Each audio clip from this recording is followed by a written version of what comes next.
It was founded when Charles Hughes of U.S. Steel, I believe it was, and Ad Long of PG&E and Philip McCombs of Allen's Press Clipping Bureau met for lunch with the idea of just discussing about public relations. And they met at the Poodle Dog, and eventually they decided to expand that group where a number of people could attend. It was a relaxing and eye-opening experience to meet all of the experienced PR people together in a friendly way. And that's the way it's been all these years. Phil loved ladies, so he took very good care of the few of us who were female in the round table. He was tall and quite thin and quite learned. You had the feeling that he knew what he was talking about. And a full gentleman, just very, very much a gentleman.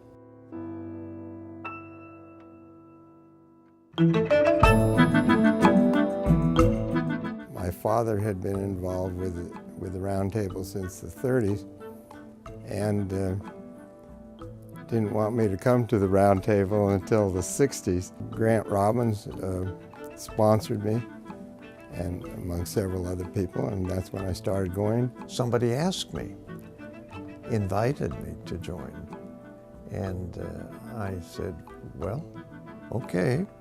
Thank you for the invitation to lunch.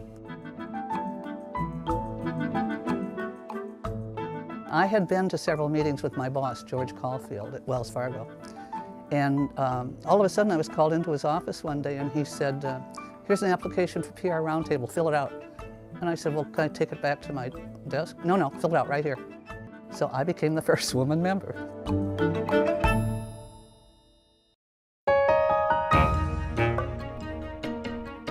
Ron Rohde was at Kaiser Aluminum, and 60 Minutes was accusing Kaiser of some sort of defective product. So when they came out to interview people at Kaiser, Ron taped all the interviews. He did his own videotaping, so when they edited, they couldn't deviate too far from the real intent of the answers. And when our vice chairman, Bill Zunt, called me in and said, okay, we're got a story that's going to break tomorrow or the next day, and we're buying Crocker Bank, and I said, oh, all of it? And he said, yes, all of it. Wow. And so that had our whole PR department embarked upon the biggest story of our lifetime. It was the biggest merger in bank history at that particular time. And then I sat up all night waiting for a call from London that would say, okay, this deal is done. And I could call Laurie and say, boom, send it out.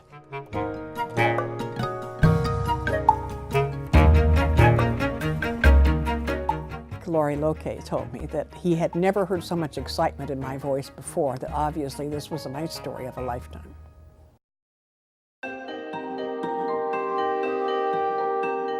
Public relations has changed considerably. I'm not sure that I could practice it professionally any longer. It has become so electronic. They've added more marketing communications and sales promotional things. So it's not the same as just issuing a press release or calling a press conference anymore. There's so many more skills that are needed today than in our day. It's all morphed together into one person with the skill sets to be able to take the company message and translate that out through the various media.